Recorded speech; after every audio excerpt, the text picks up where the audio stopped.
3절 내용, 일곱째 날에 안식하며 그날을 복주어 거룩하게 하신 그런 내용이 1절로 3절까지 기록되어 있습니다.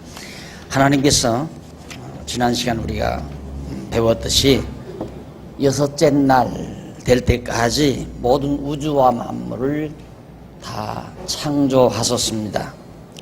그러니까 천상계도 지으시고 천하계, 우리가 지금 살고 있는 이 하늘 아래의 세계도 하나님께서 다 마무리하신 것입니다. 그래서 지난번 말씀드린 대로 하늘 위의 하늘, 성경에 그런 표현이 참 많죠. 하늘 위의 하늘이란 하나님의 피조세계의 온 우주를 통틀어서 우리가 바라보는 저 하늘 이외에도 천상계의 하늘이 있다는 사실을 말해주고 있는 겁니다. 자, 이렇게 천상계와 천하계를 다 만들어 놓으신 다음 일곱째 날 하나님께서 편히 쉬시고 이제 창조를 멈췄다는 얘기죠. 끝내시고 그리고 그날을 거룩하게 했다. 그래서 하나님의 창조는 일단 마무리 진 겁니다. 그 다음 이제 그래서 그다음 많은 사람들은 하나님의 창조 세계를 믿지 아니하고 진화론에 대한 어리석은 생각들을 많이 하지만은 하나님의 창조는 완벽하게 모자라는 것 없이 일일이 창조된 것 일일이를 다 밝히지 않은 것뿐이지 하늘과 땅 그리고 동물, 식물, 광물 할 것 없이 모든 것을 종류대로 다 지어 놓으신 것입니다. 그 다음 이제 넘어가서 42페이지에 보시면은 이 선악과 금식령이라는 내용이 나옵니다. 그럼 거기 양쪽 가로 2번이기 때문에 양쪽 가로 2번이 나오면 양쪽 가로 1번이 무엇인가에 대해서 우리가 알아봐야죠. 그 양쪽 가로 1번은 바로 3대 언약 수립입니다. 자,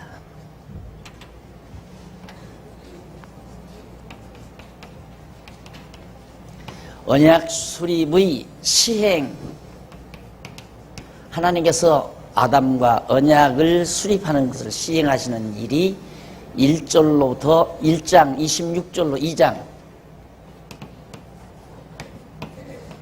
2장까지 나오죠. 그 가운데 이제 첫째가 3대 언약 수립 내용이었습니다.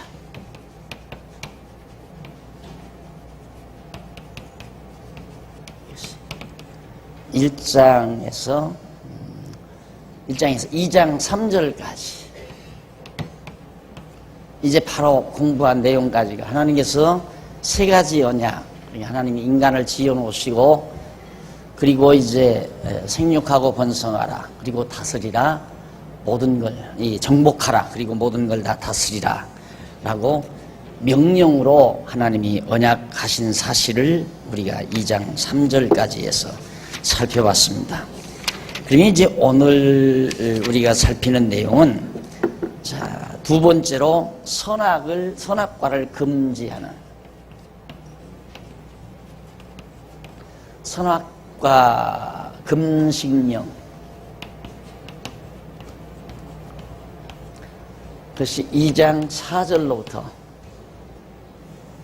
25절까지 하나님께서는 세 가지 언약을 수립해 놓으시고 네가 선과 악을 아는 과일나무를 먹지 말아라.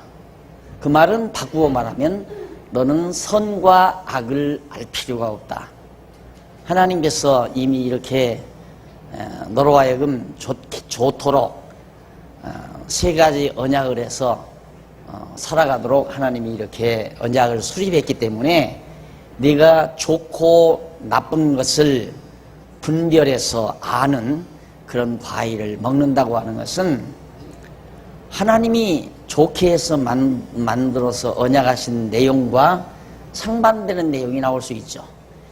인간이 선과 악을 구분한다는 것은 그러니까 3대 언약은 하나님이 좋으신 대로, 하나님이 보시기에 선한 대로 우주와 만물을 창조해 놓으시고 완벽하게 지으셨다고 그랬습니다. 그런데 인간이 선과 악을 알게 되면 인간이 자기 중심으로 좋고 나쁜 것을 구별하게 되죠. 하나님이 전능자로서 하나님만이 좋고 나쁜 것을 구별하시는 심판주가 되시고 절대자가 되어야 되는데 인간이 선과 악을 알면 안 되잖아요. 그래서 그걸 아는 과일을 너는 따먹어서는 안 된다라고 금식령을 내리는 내용이 2장 4절부터 나오는데 4절부터 7절까지는 사람을 흙으로 지어서 생기를 넣어 생명이 되게 하신 내용이 거기 나옵니다.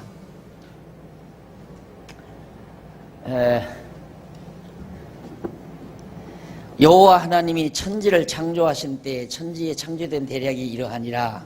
그래서 어떤 사람들은 앞에서 이미 하나님께서 여섯째 날 사람을 지으신 내용을 말을 했는데 왜 또 2장 4절부터 인간 창조 내용이 나오느냐, 이걸 보니까 옛날부터 전해 내려오는 신화, 인간 창조 신화가 이런 신화 저런 신화들이 많이 있었는데 그런 것들을 주워 모으다 보니까 앞에서 했던 내용이 뒤에 또 나온다, 이렇게 보는 사람들이 있습니다. 근데 그게 아니고요. 여기서 4절부터 또 나오는 것은 하나님께서 태초에 천지를 창조하시니라 1장 1절에 나왔잖아요. 그런데 여기도 또 여호와 하나님이 천지를 창조하신 때에 천지에 창조된 대략이 이러하다, 다시 한 번 더 설명하는 그런 내용으로 엮어집니다. 그래서 여호와 하나님이 땅에 비를 내리지 아니하셨고 경작할 사람도 없었으므로 들에는 아직 초목이 없었고 밭에는 채소가 나지 아니하였으며 안개만 땅에 올라와 온 지면을 적셨더라. 여호와 하나님이 흙으로 사람을 지으시고 생기를 그 코에 불어넣으시니 사람이 생명이 됐다 하는 얘기입니다. 그러니까 앞에서 창조한 내용을 조금 더 구체적으로 설명해가는 내용입니다. 하나님께서 첫째 날, 둘째 날, 셋째 날, 넷째 날, 다섯, 여섯째 날에서 다 창조해 놨는데 창조는 하셨지만 그런 기능, 육신은 초목이 날 수 있게 만들어 놨고 공중의 새도 바다의 물고기도 다 그렇게 지어 놨는데 일단 그랬는데 아직은 이제 그 지어 놓으신 모든 그런 곳에 경작할 사람이 없어요. 그 농토를 경작을 해야 되잖아요. 그래서 들에는 아직 초목도 없고 밭에는 채소도 나지 않고 안개만 땅에 올라온 온 지면을 적셨다. 그러니까 인간이 이제 구체적으로 경작을 해야 초목도 생기고 채소도 나오고 이제 그런다는 얘기죠. 그래서 하나님이 흙으로 사람을 지었다라는 내용이 거기 나옵니다. 근데 거기 보면 대략이라는 말이 나오죠. 천지를 창조하신 때에 천지에 창조된 대략이 이러하다.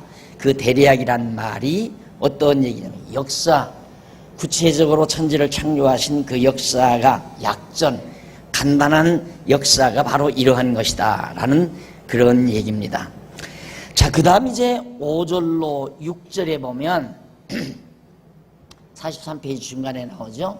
6절에 보면 창조 기사가 새로운 창조 기사가 아니라 하나님께서 창조 엿새날에 사람을 만드시려던 때의 땅의 상태를 설명하여 주시는 내용이 바로 아까 제가 봉독해드린 5절로 6절 내용입니다. 그러니까 앞에서 아담 지어놓고 또 사람을 또 지었나? 그게 아니고 앞에서 사람 지으실 때의 조금 구체적인 내용을 5절로 6절에서 밝혀준 것이다. 그 다음 넘어가서 7절에 보면 44페이지 7절에 보면 여호와 하나님께서 사람을 지으신 방법을 조금 더 구체적으로 밝히는 내용이죠. 그래서 인간을 흙으로 지어서 거기다가 생기를 넣으니까 산영이 됐다라는 얘기죠. 흙으로 지어놓은 인간에게 생명의 기운, 생명을 집어넣은 게 아니라 생명의 기운을 불어넣으니까 살아있는 영으로서의 아담이 됐다 하는 구체적인 내용을 밝혀놓은 것이 2장 7절까지 나옵니다. 자, 그래서 안식하셨다. 마지막 첫 번째 이제 여기서 안식하셨다까지 나왔죠. 1번에서. 근데 안식하셨다. 그래 놓고는 이제 다시 선악과 금식령을 내리기 위해서 하나님께서 인간을 지어놓으신, 또 천지와 만물을 지어놓으신 좀 구체적인 내용을 밝히면서 8절로 17절에서는 45페이지 아담에게 에덴 동산의 금과를 먹으면 죽는다고 가르쳐주는 내용입니다. 그 내용 중에서 8절로 14절은 사람으로 하여금, 여호와 하나님께서 사람으로 하여금 살게 하시려고 창설하신 에덴 동산의 환경을 설명하는 내용이에요. 하나님께서는 이 천하의 세계, 천상세계 말고 천하의 세계, 이 지구지요, 이걸 만들었지만은 이 땅이 너무 넓잖아요. 그러니까 하나님께서는 에덴 동편에 동산을 만들어 놓으셔요.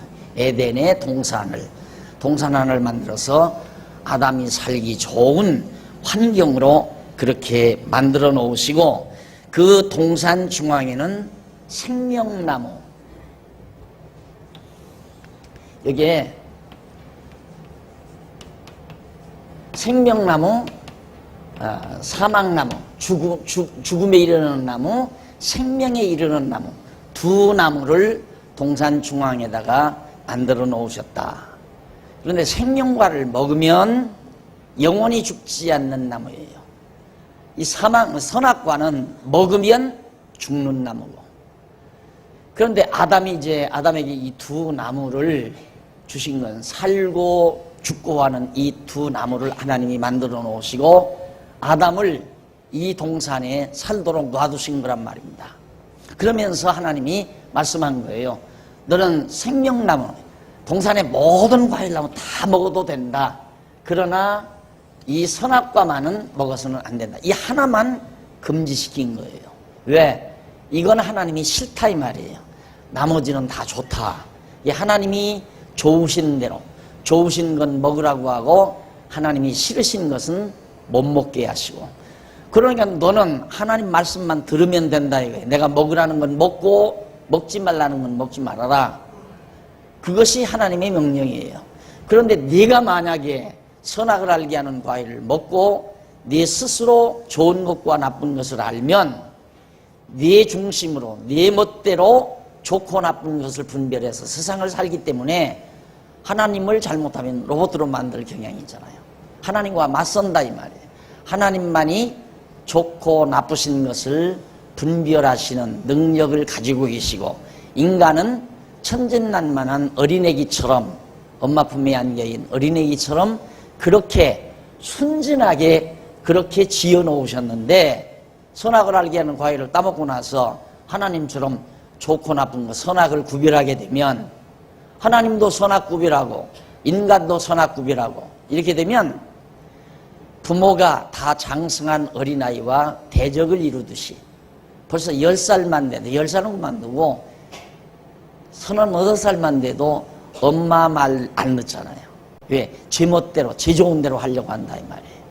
엄마는 화장대 그대로 깨끗이 정리해 놓은 대로 놔두기를 바라는 것이 엄마의 좋으신 생각인데, 좋은 생각인데, 아기는 엄마가 아무리 그렇게 해놨어도 제 좋은 대로 다 화장품 열고, 그 다음에 그걸 다 제 멋대로 찍어 바르고, 얼굴에다 온통 화상을 그리고, 그게 제 좋은 거라 이 말이에요.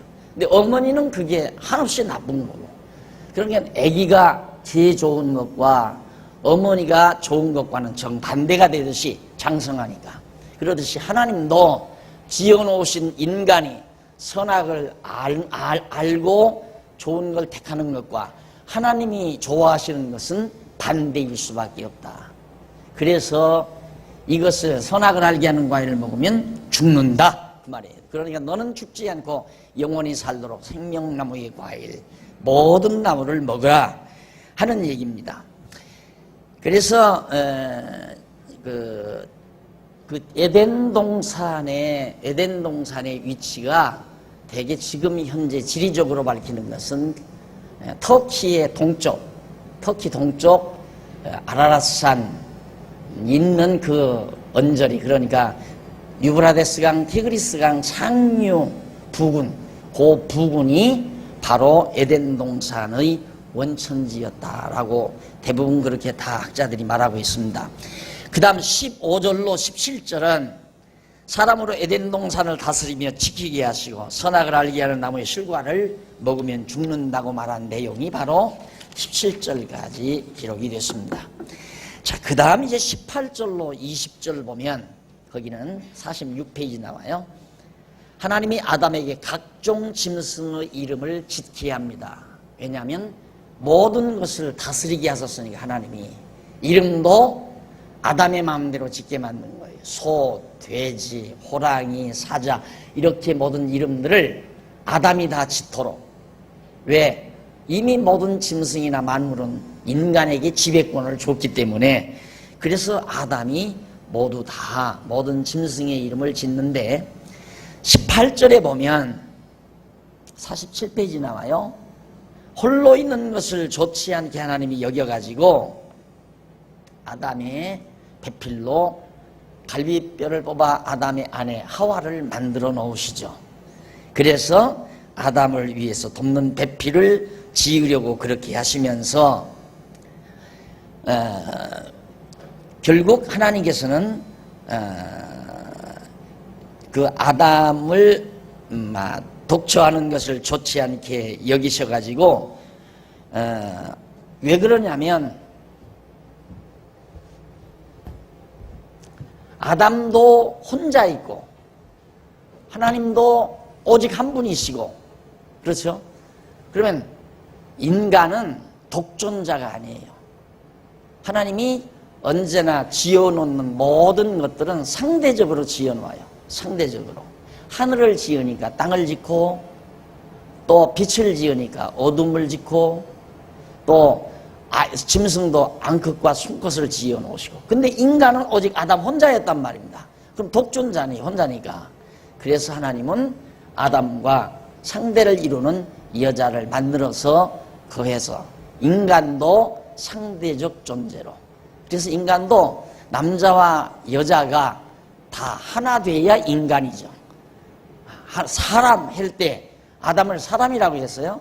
사람 지어놨는데 그 사람이 남자와 여자로 이루어져 있다. 이렇게 생각을 하시면 됩니다.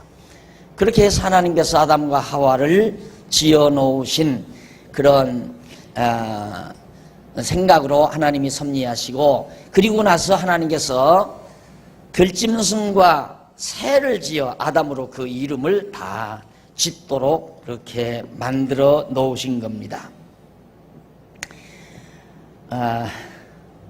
그런데 문제는 앞서 1장 24절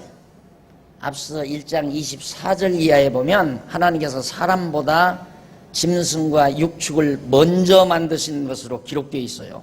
그런데 본문에는 짐승보다 사람을 먼저 만드신 것으로 묘사가 되거든요. 그럼 바뀌잖아요. 앞에서 24절에서는 짐승을 먼저 만들고 사람을 만들었다. 근데 여기는 사람 만들고 짐승을 만드는 것으로 되는데 하나님께서 각종 짐승을 먼저 만드시고 후에 사람을 만드신 다음 짐승들을 아담에게로 이끌어 이름만 이제 붙인 것을 설명하기 위해서 그 아담에게 아담 만들어 놓고 짐승 만든 것처럼 설명이 된 거다. 그러니까 짐승을 나중에 만들었기 때문에 아담 만든 다음에 설명한 게 아니라 아담을 지어 놓으시고 짐승의 이름을 붙이기 위해서 하나님이 짐승을 만들어 아담에게로 이끌어 왔다. 그 말이에요. 만든 그 짐승들을 아담에게로 이끌어 왔다. 그렇게 표현하다 보니까 표현상 짐승을 사람보다 나중에 만든 것으로 표현된 것이지 절대 하자 있는 건 아니다라는 것. 왜 이런 얘기를 가끔 설명해 드리냐면 여러분들이 공부하고 나면 아유 고약한 사람들이 여러분들을 헷갈리게 만들기 위해서 이런 거 붙들고 나오는 사람들이 있어요. 성경 그거 다 진짜 아니다. 왜냐면 봐라 그 앞에는 짐승보다 사람을 나중에 만들었다고 해놓고 조금 뒤에 가니까 또 사람을 먼저 만들고 짐승 나중에 만들었다고 하잖아. 이게 무슨 성경이냐? 이게 뭔 거짓이 없느냐? 이거 다 옛날 그냥 주워 굴러다니던 신화들 주워 모으다가 보니까 이렇게 다 헷갈리게 돼 있는 것이다. 그것뿐만 아니에요. 많이 있어요. 여호와라는 이름이 조금 지나서 나옵니다. 앞에는 안 나와요. 봐라. 하나님의 이름도 앞에는 여호와라는 말 없다가 뒤에야 여호와라는 이름이 나오지 않느냐. 그러니까 앞에 문서하고 뒤에 나오는 문서가 각각 다른 문서인데 그런 것들을 주워 모으다가 보니까 하나님이라고 나오기도 하고 뒤에는 여호와로 나오기도 하고 이렇게 말하니까 공부를 안 하면 10사람이면 10사람 다 헷갈리고 말아요. 그러니까 여러분들이 아무리 지금 신앙이 좋다가도 고약한 사람 하나 친구를 만나게 되면 너 아직도 성경을 하나님의 말씀으로 믿니? 그러면 믿지.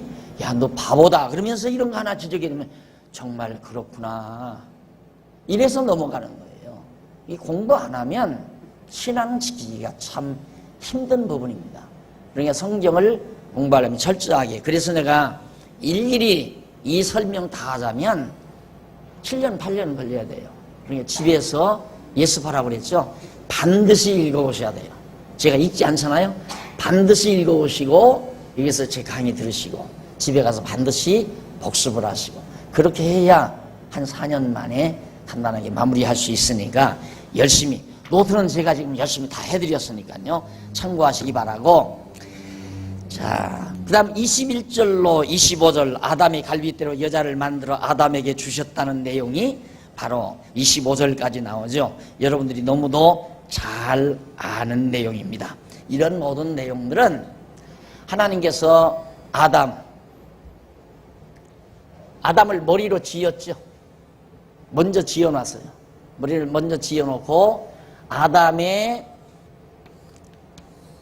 이 갈비뼈 여기에서 뼈 하나를 뽑아가지고 하와를 지었어요. 그러니까 결국은 하와는 몸이에요. 몸을 상징하는 거예요. 아담은 머리를 상징하는 거고. 그래서 사도 바울이 고린도서에서 남자는 머리요 여자는 몸이다 이거죠. 그리고 이것은 뭘 뜻하는가? 머리는 예수 그리스도고 몸은 교회를 말하는 거예요. 그래서 예수 그리스도는 신랑이시고 신부는 교회를 말한다. 그래서 오늘 남자나 여자나 남자 성도나 여자 성도 모두가 우리가 다 그리스도의 몸으로서 예수 그리스도의 신부다. 이것을 이런 주님의 몸된 교회를 모형적으로 지금 에덴 동산에서 이 교회를 이룰 것을 에덴 동산에서 하와를 짓는 이 모습으로 잘 우리에게 모형적으로 보여주는 것이다. 그러니까 결국 성경은 둘째 아담 예수 그리스도 보내가지고 주님의 몸된 교회 하나님의 나라를 세우실 것에 대한 언약이라고 보면 돼요. 그래서 백성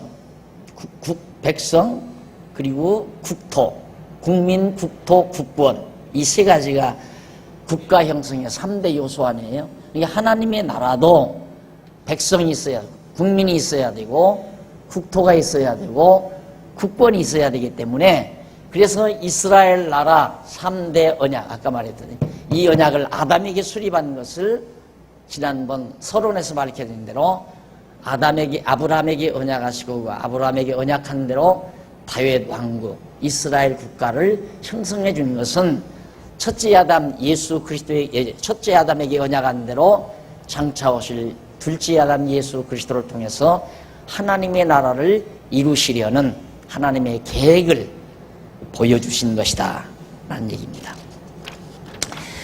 그 다음 이제 넘어가서 큰 내용입니다. 여기가 이제 1번이죠. 1번. 아니죠. 1번이 아니죠. 이게 이제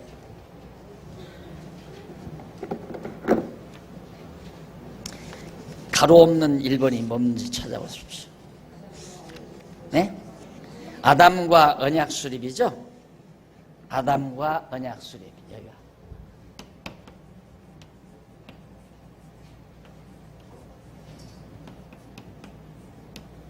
이게 이제 1장에서부터 1장에서부터 2장까지죠. 2장. 자, 그러면 아담과 언약 수립 내용이 2장까지인데 언약 수립 후 시행해서 3대 언약하고 선악과 금식령 해서 다 정리가 됐어요? 앞에서는 이제 언약 수립 후 준비, 언약 수립 후 시행 두 대목을 다 우리가 정리를 했습니다. 그러면 이제는 이 큰 거죠. 두 번째. 모든 교재가, 여러분들이 공부하는 모든 교재가 이렇게 철저히 체계화되어 있어요. 그러니까 공부하실 때 가로가 없는 번호와 가로가 한쪽 있는 번호와 가로가 양쪽 있는 번호, 이걸 또 절, 장, 편, 이걸 언제나 여러분들이 유심히 보셔야 돼요. 깊이는 거기에 달려 있어요. 그 편, 장, 절, 가로 없는 1번, 가로 한쪽 가로 1번, 양쪽 가로, 동그라미 안에 1, 이런 식, 이 짝을 다 찾아서 정리를 하셔야 논리가 찾아지게 됩니다. 그래서 그 다음에는 언약자손의 보호예요.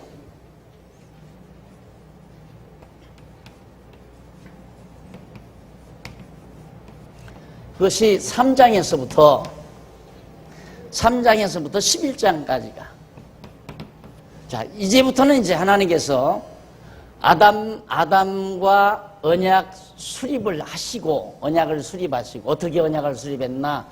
언약 수립을 준비하기 위해서 천지만물을 다 창조해 놓으시고, 그리고 구체적으로 아담과 언약을 수립하는 내용을 오늘까지 지금 공부했잖아요. 조금 전까지. 그렇게 언약을 수립했으니까 이제는 생육하고 번성하라 하신 하나님의 말씀대로 아담이 지금 생육하고 번성한 언약자손이 태어날 거란 말입니다. 그러면 그 언약자손을 누가 보호해야 돼요? 어머니, 아버지가? 하나님이, 언약하신 하나님이 보호해야 되잖아요. 왜? 그 언약을 이루기 위해서는 언약자손이 죽거나 병들거나 전쟁이 일어나서 다 사장이 되어버리면 하나님 언약을 이룰 수가 없잖아요. 생육하고 번성해서 그 자손으로 하여금 큰 민족을 이루어야 되는데, 언약 자손이 자손을 낳는데 그 자손이 다 병들어 죽는다? 그러면 하나님의 언약은 이룰 수가 없어요. 그러니까 하나님은 반드시 언약하신 자의 자손을 하나님 스스로가 보호하시는 섭리가 3장에서부터 11장까지 나와요. 자, 그 내용을 우리가 이제 확인하는데, 우선 3장에서 11장까지가 그런 내용인데, 3장은 여호와 하나님께서 범죄한 아담을 심판하는 내용. 첫째, 아담 심판. 이 3장이에요. 범죄한 아담 심판과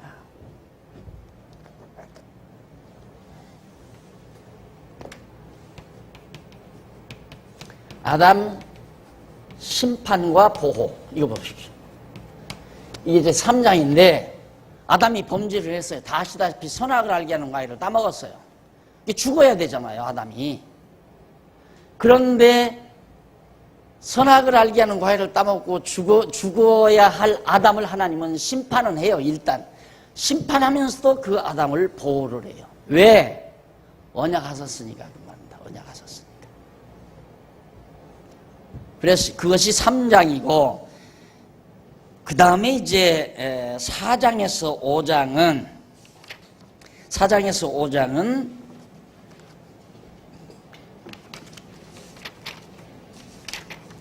넘어갔어.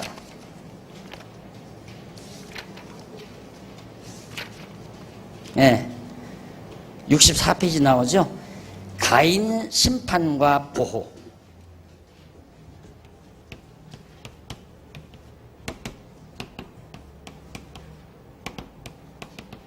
보세요. 아담도, 죄 지은 아담도 심판해서 보호하시고, 가인도 범죄했는데 무슨 범죄? 동생을 죽인 죄를 졌잖아요. 살인죄를 졌어요. 그런데 가인도 심판한 다음에 보호를 해요. 왜? 가인도 아담의 아들이니까요. 자손을 철저히 보호한다. 얘기입니다. 그것이 5장까지 나오고요. 그 다음 쭉 넘어가게 되면 또 세 번째가 나와요.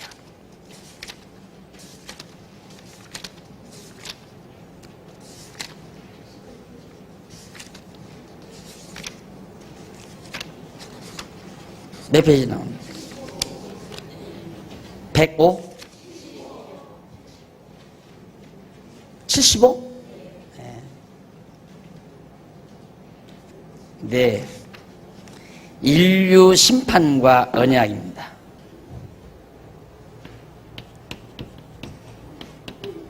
인류 심판과 언약. 이것을 다시 언약을 맺어요.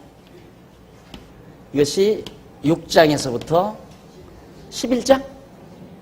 네, 6장에서부터 11장. 맞죠? 언약자손의 보호, 언약자손 하나님이 보호하시는데 아담 범죄에서 심판하지만 그래도 보호하시고, 가인이 범죄를 했지만 그래도 하나님이 보호하시고, 인류가 다 죄를 졌어요. 그런데도 하나님은 보호하신다. 이게 무슨 사건이냐면 홍수 사건이에요. 온 인류가 다 범죄를 했는데 전부 의인이 한 사람도 없어요. 그런데 다 죽이면 하나님이 아담과 언약이 다 숲으로 돌아가잖아요. 그렇게 다 안 죽여요. 아담의 자손 가운데 노아 한 가족만 살려요. 은혜를 주어서. 그러니까 죄값으로 말하면 노아까지도 다 죽어야 되는데 이들도 죄대로 말하면 다 죽어야 되죠. 그런데 하나님이 언약을 하셨기 때문에 언약을 이루기 위해서는 죽이면 안 된다. 아주 다 죽이면. 그러니까 보호하고 하다가 인류가 전부 하나님을 배반하고 저 범죄를 했는데도 홍수로 다 쓸어버리면서도 역시 아담의 후손 중에 노아의 한 가정만, 아담 후손 아닌 사람이 어디 있어요? 다 아담의 후손이죠. 노아 한 가정을 살려놓고 노아에게 다시 한번 아담과 약속한 대로 노아의 후손으로 생육하고 번성해서 땅을 정복하여 다스리게 하는 그런 언약을 하는 내용이 11장까지 나옵니다. 이것이 아담과 언약 수립한 다음 그 언약 자손을 보호하는 장면으로 나오죠. 사실은 이제 공부 11페이지가 11장까지 다 끝난 것으로 알면 돼요. 그런데 그래도 조금 다시 자세히 살펴봐야 되겠죠. 틀림없죠. 이 조직체계, 이 논리체계가 맞구나 하면 맞은 거예요. 그렇죠. 이게 진리란 말입니다. 하나님이 언약 자손을 보호하는 이유가 왜? 아담과 하나님이 언약을 맺었기 때문에 보호해야 돼요. 그런데 자, 하나님이 왜 아담을 보호했는가? 아담이 하나님 앞에 잘하고 하나님 앞에 충성하고 하나님을 잘 섬겼기 때문에 하나님이 보호했다. 하나도 안 맞는 거예요. 또 아담, 여기 가인이 왜 하나님의 보호를 받았는가? 하나님 잘 믿고 그가 여호와를 잘 경외하고 선한 일을 많이 했기 때문에 보호했다? 전혀 엉터리 소리예요. 도리어 동생을 죽였다니까요. 살인죄를 졌어요. 그러니까 그 지은 죄과대로라면 죽여버려야 되죠. 가인도. 그런데 하나님이 언약 자손을 그대로 보호하잖아요. 그래서 결국 인류도 역시 노아도. 그러니까 우리는 자꾸 여러분 노아를 본받으십시오 그러죠. 노아의 신앙. 노아는 그 모든 사람들이 다 하나님을 배반했지만 여호와 하나님을 잘 경외했기 때문에 하나님이 노아에게 은혜를 입혀서 홍수에서 살아남게 했습니다. 그러니까 노아의 공로로 살아남은 줄 알아요. 아니에요. 다 똑같아요. 모든 인류가 다. 그런데 노아에게만 하나님이 의롭다고 칭해줬어요. 요즘 갈라디아서 배우죠? 거저 공짜로 의롭다고 하나님께서 칭해줘서 은혜를 입혀가지고 노아 가정만 살려준 거란 말입니다. 그러니까 구약도 전부 하나님의 은혜예요. 인간의 공로로 되지는 게 없단 말입니다. 그걸 여러분들이 이제부터 확인해 가면 됩니다. 하나님이 정말 언약 자손을 보호하셨는가?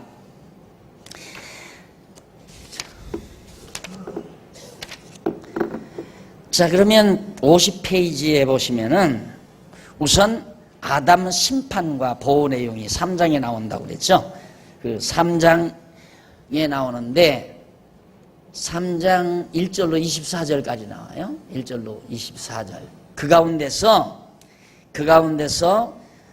1절로 7절까지는 이쪽 51페이지 나와요. 아담의 범죄 내용이 나와요. 아담의 범죄 내용.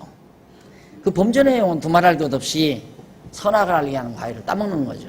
하나님이 지어놓으신 들짐승 중에 가장 간교한 뱀이라고 여기서 묘사하고 있어요. 그러니까 뱀과에 속하는 동물이죠. 뱀, 여기서 말하는 뱀은 지금 우리가 숲을 속에 지나가는 그런 뱀으로 연상하면 안 돼요. 뱀과에 속하는 짐승. 이 뱀과에 속하는 짐승들이 굉장히 영특하대요. 지금도 뭐 악어도 뱀과에 거의 속하잖아요. 또 뱀도 굉장히 영특한 동물이고. 그런데 지으신 들짐승 중에 그렇게 가장 간교한 그런 뱀이 있었는데 하와에게 다가간 거예요. 아담이 잠시 자리를 빈 틈 타서 아담의 아내인 하와에게 다가가서 하와에게 유혹을 했습니다. 이 뱀이. 뭐라고 유혹했냐? 하나님이 정말 너더러 이 과일, 이 선악을 알게 하는 과일 따먹지 말라고 하더냐? 하고 반문을 한 거예요. 정말로 그런 거냐? 그렇게 물으니까 여자가 이제 대답을 합니다. 우리가 다 이 동산 거 다 먹을 수 있지만은 동산 중앙에 있는 나무 실과, 이 선악을 알게 하는 나무 실과는 먹지 말라고 하셨다. 네.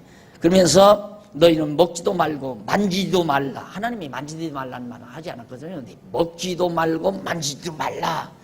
너희가 죽을까 하노라 하셨느니라. 그렇게 답변을 하니까 뱀이 여자에게 유혹을 합니다. 결코 죽지 아니하리라. 단정을 해. 절대 죽지 않는다 이 말이에요. 너희가 그것을 먹는 날에는 눈이 훨씬 밝아진다. 눈이 밝아져서 하나님과 같이 되어 선악을 알 줄을 하나님이 알기 때문에 너희들은 못 먹게 한 거다 이 말이에요. 말은 옳게 말한 거예요. 네가 선과 악을 아는 나무의 과일을 먹는 날 하나님과 같이 되진다. 뭐가? 눈이 밝아져서 좋고 나쁜 걸 다 구분한다는 말이에요.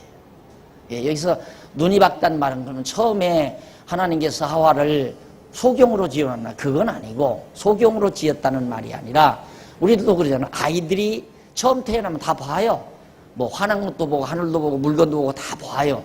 보지만 그것이 어떠한 것인가 그 이치를 담아서 보는 눈은 점점 철이 들어서 학문을 해야 이제 눈이 정말 저 사람 눈 떴다고.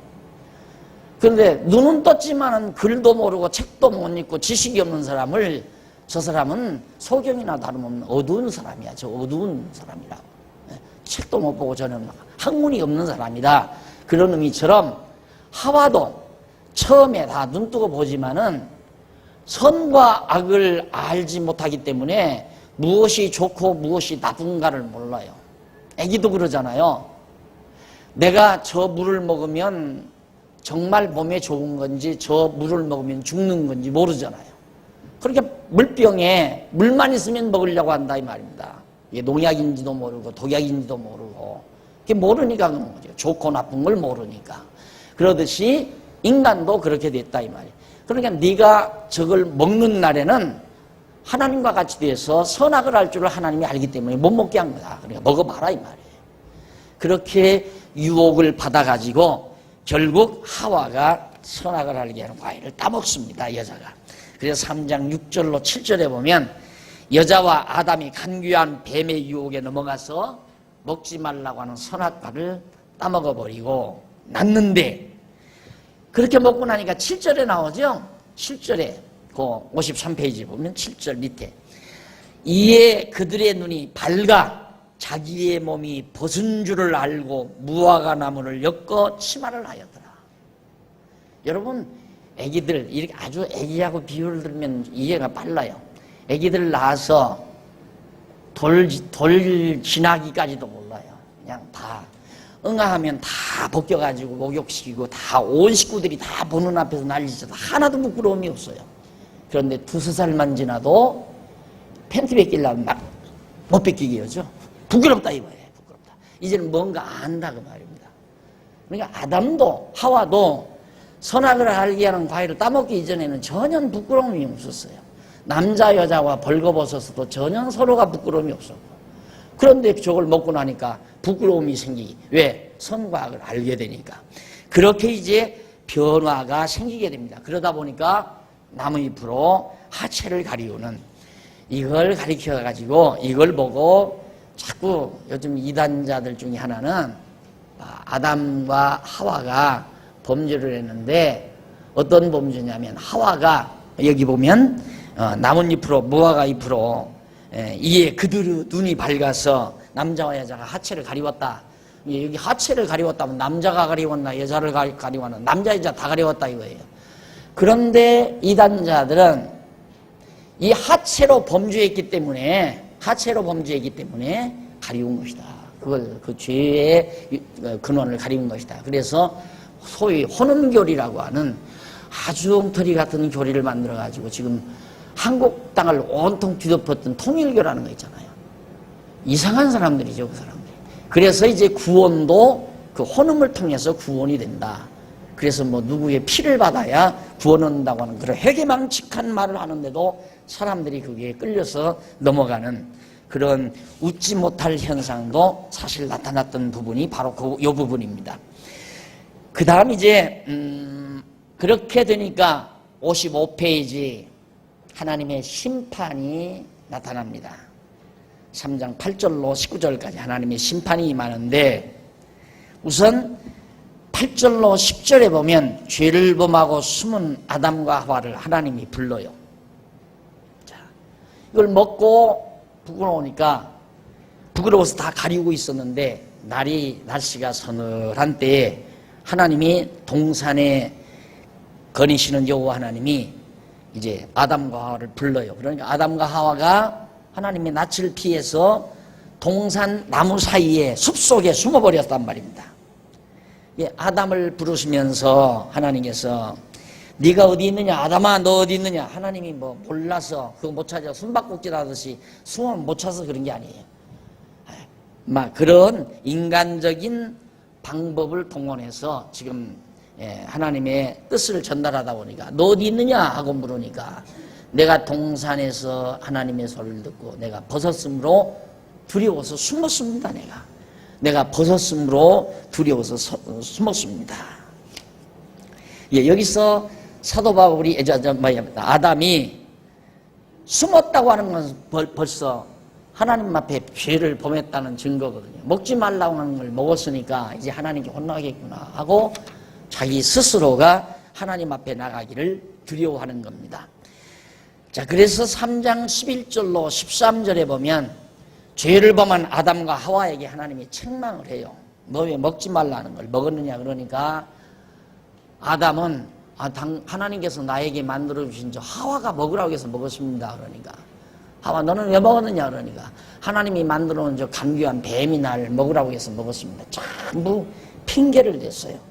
그래서 결국 하나님은 범죄한 아담과 하와에게 약속한 대로 언약하시는 대로 먹는 날 죽으리라 한 약속대로 하와에게 아담에게 저주를 합니다.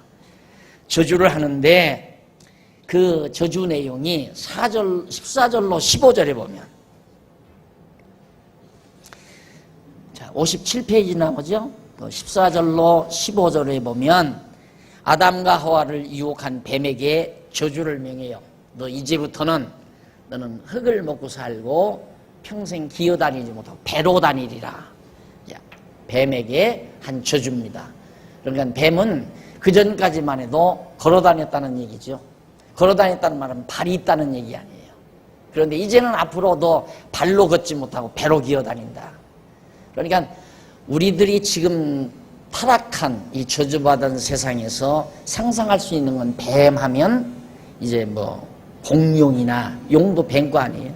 무슨 뭐 그 숲속에 다니는 뱀을 상상을 하지만 타락하기 이전, 뱀도 저주받기 이전에는 거의 굉장히 간교하고 영특한 동물이라서 하와와 대화를 주고받았다는 사실, 생각을 주고받았다는 사실을 보면 굉장히 영특한 존재였다.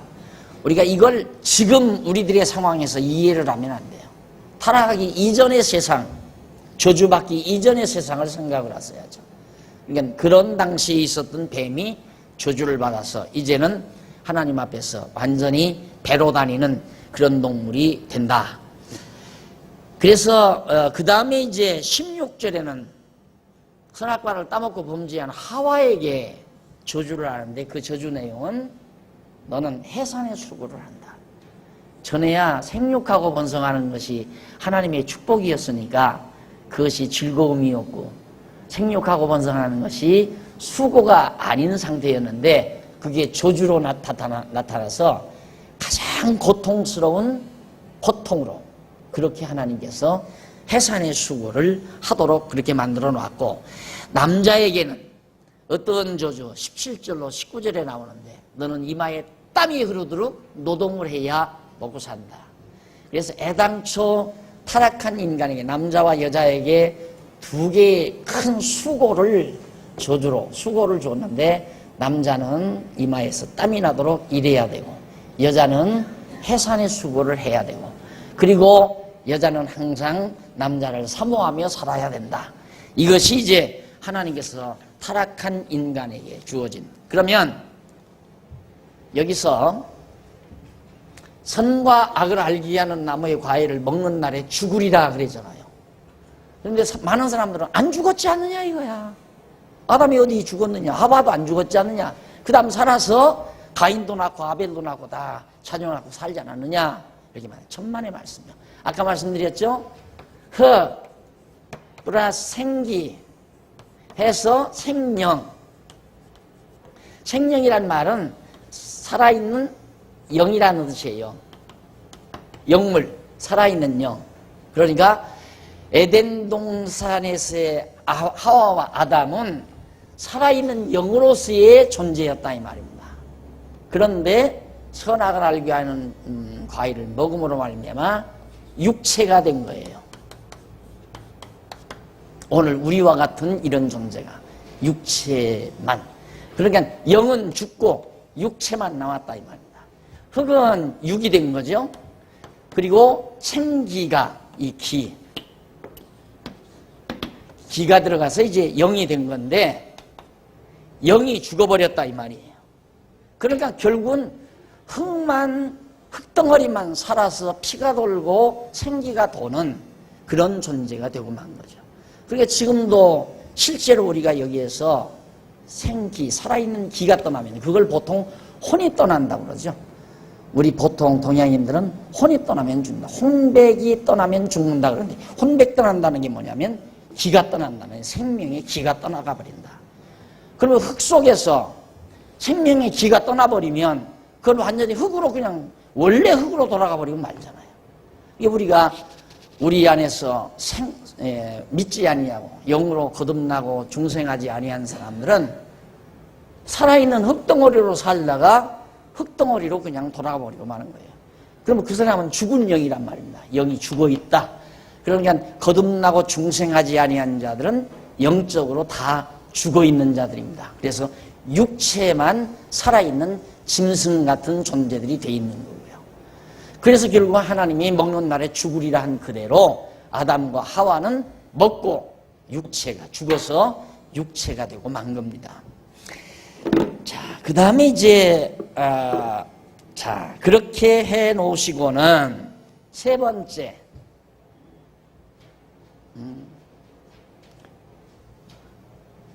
언약자손의 보호가 3장 1절로 나오는데 3장 20절로 24절까지 이건 지우고 지금 우리가 여기 공부하죠.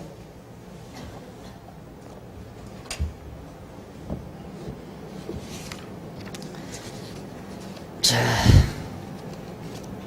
우선 아담 심판과 보호 그 가운데서 양쪽 가로 1번이 바로 아담의 범죄.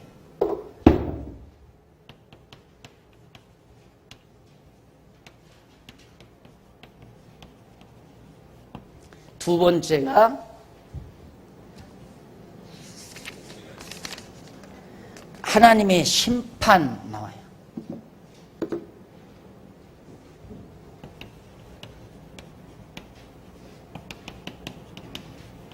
세 번째가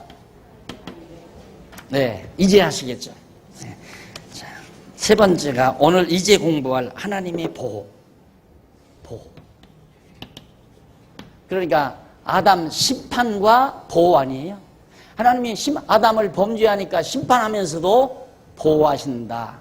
왜? 언약 때문에 이 말이에요. 그래서 성경은 여러분들이 하나님의 언약을 전제하고 보지 아니하면 납득이 안 가요.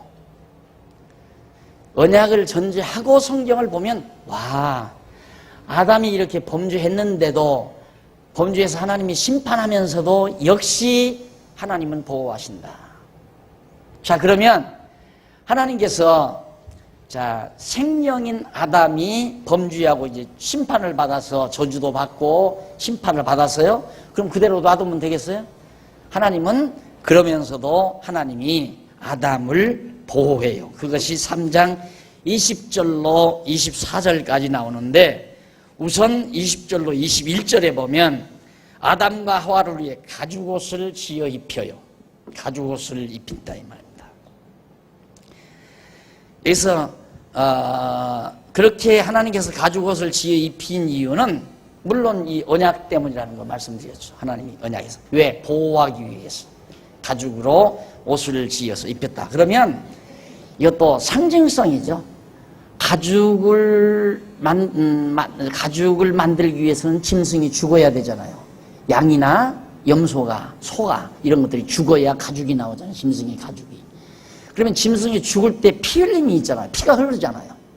마찬가지로 하나님께서 우리 다 죄인이지만 죄값으로 다 죽어야 할 우리들이에요. 심판을 받아서 우리는 다 하나님이 심판 아래에 있어요. 근데 심판 아래에 있으면 안 되니까 그래서 영원한 제물이신 예수 그리스도를 양으로 제물로 이 땅에 오셔서 영원한 제물로 오셔서 십자가에서 피 흘려 죽으심으로 우리에게 의의 옷, 그러니까 가죽옷은 오늘 우리에게 의의 옷으로, 의롭다 칭하는 옷으로 입혀주는, 은혜의 옷으로 입혀주시는 그런 것에 대한 하나의 모형이고 하나의 그림자라 이 말입니다. 그러니까 하나님께서 가죽옷을 입혀서 보호하는 것처럼 하나님이 우리도 하나님 앞에 범죄해서 심판받아 마땅할 우리에게도 예수 그리스도가 오셔서 피 흘려 죽으심으로 우리에게 의의 옷을 덧입혀서 하나님의 백성으로 삼아주시는 이 섭리를 이 아담 사건을 통해서 우리에게 미리 장차 주님 둘째 아담 와서 그렇게 한다 이 말이에요. 아담에게 하나님이 그렇게 해주듯이 하나님께 둘째 아담을 통해서도 우리에게 그렇게 섭리해 주신다라는 사실을 보여주는 겁니다.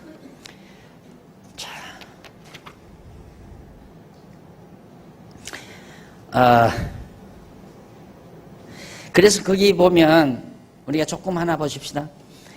밑에서 59페이지 밑에서 7째 줄 보세요. 7째 줄. 8째 줄 받아요. 말하기를, 그게 나오죠. 바울은 말하기를 이 장막에 있는 우리가 짐진 것 같이 탄식하는 것은 벗고자 함이 아니요 오직 덧입고자 한다. 우리가 벗으려는 것이 아니라 덧입으려고 한다. 왜? 뭘로? 죽을 것이 생명에게 삼킨 바 되게 하려 함이라 이 말이에요. 죽을 것이 생명에게 삼킨 바 되게 하려고. 그러면 이미 아담은 이미 저주를 받았어요. 여기 저주를 받아요. 심판을 받아 하나님이 저주했잖아요. 죽을 거예요. 죽을 것을 하나님이 가죽옷으로 입혀놓은 것처럼 오늘 우리도 범죄하고 죽어야 할 우리들인데, 죄값으로 죽어야 할 우리들인데 하나님께서 우리를 의의 옷으로, 생명의 의의 옷으로 덧입기를 원한다. 바울이 그런 얘기하죠. 그래서 이게 우선 여러분들이 구약에서 이렇게 좀 공부해 놓으면 나중에 신약 성경 공부할 때 아주 쉽게 이해가. 그러니까 성경은 창세기로부터 요한계시록까지 통째로 항상 이해할 수 있어야 성경이 보이지, 단편적으로 보아서는 무슨 소리인지 아무것도 몰라요. 전혀 알 수가 없는 거예요. 그래서 이제 이 가죽옷이라는 것이 의의 옷에 대한 하나의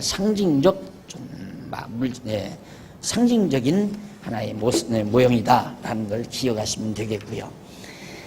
그 다음에 이제 3장 22절로 24절 60페이지 나옵니다. 아담과 하와를 에덴 동산에서 추방해 버려요. 쫓아버린다 이 말입니다. 자, 이 동산에서 하나님 말씀대로 생명과를 따먹고 사망과 선악과를 안 따먹었으면 그냥 이 동산에서 생명과 따먹었으면 안 죽으니까 그 다음부터는. 그러니까 산 영이 살아있는 영으로서 영원히 그냥 사는 거예요. 이 생명과 따먹었으면.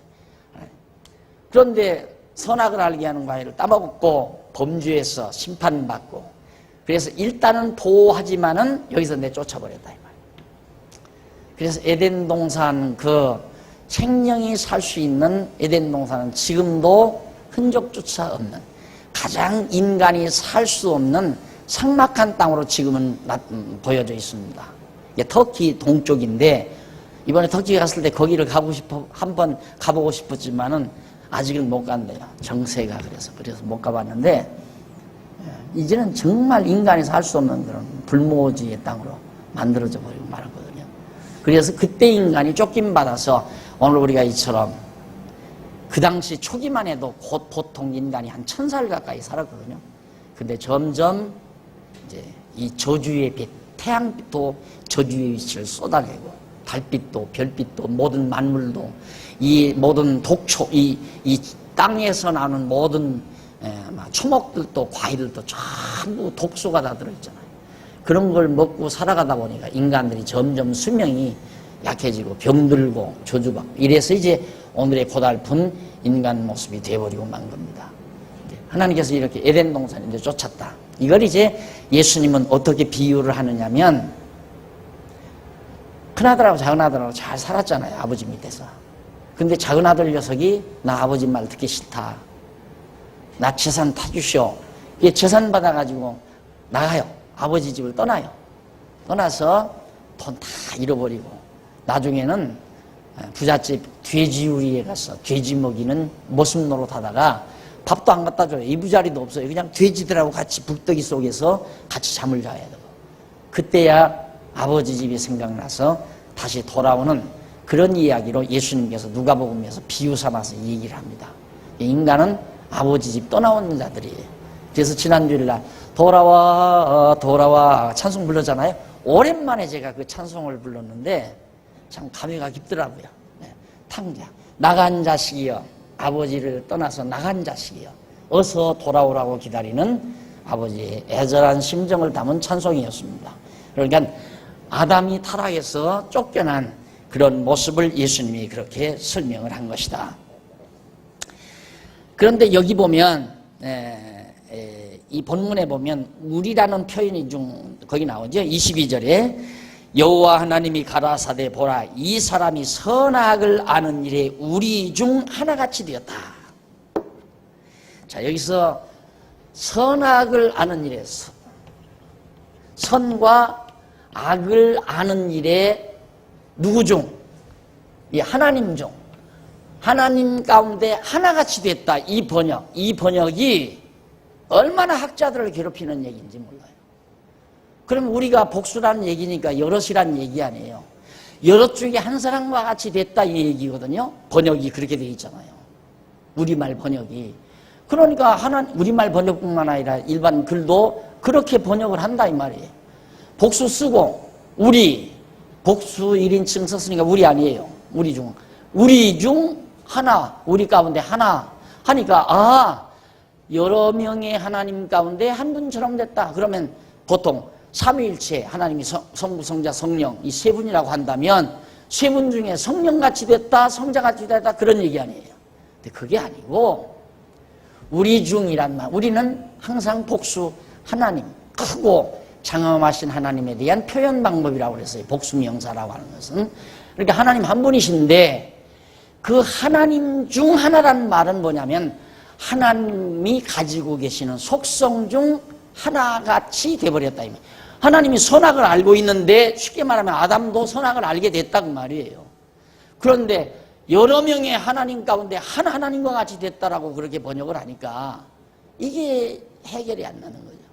네, 하나님은 한 분이신데 그 하나님만이 하실 수 있는 기능이 심판권도 있고 선악을 아는 기능도 있고 절대 권력을 가지시기도 하고 절대 사랑을 하실 수도 있고 하나님만이 하실 수 있는 속성이 많은데 그 가운데 하나 선악을 아는 일에 하나님과 같이 됐다. 이런 의미로 번역을 해야 하는 건데 글로 얼른 보면 그렇게 번역할 생각을 못하는 거죠. 우리라고 했으니까 복수일 거고 복수 중에 하나같이 됐다니까 여러 명이 하나님 중에 한 사람인가 보다 그렇게 단순하게 생각하는 거예요, 사람들이. 근데 우선 당장 여러분들이 앞으로 공부해보면 더 알겠지만 하나님은 영원하신 하나님이에요. 하나님에게는 수라는 게 존재하지 않아요. 하나님은 그러니까 하나님이 세 분이다 네 분이다 이런 얘기 할 수가 없단 말이에요. 영원하신 하나님이기 때문에. 그러니까 그런 하나님의 속성 중에 하나님이 선악을 알듯이 인간도 선악을 하는 일에 하나가 됐다. 하나님이 아니다. 그건 있을 수 없다. 그래서 하나님이 아담을 내쫓는 겁니다. 내쫓고 저주하는 거. 자, 그 다음에 이제 선과 악에 대한 건 내가 누누이 율법과 죄 그리고 은혜에 대해서 강의하면서 많이 발표를 했고요. 이제 여러분들도 아실 거예요. 선악이란 우리 도덕적, 인간의 도덕적 개념으로서의 선악이 아니라는 것. 꼭 명심을 하시기 바랍니다. 잠깐 쉬었다가 우리 이 선악과 의와 죄와의 관계도 우리가 한번 살펴보고 그 다음 진행하도록 하십시다.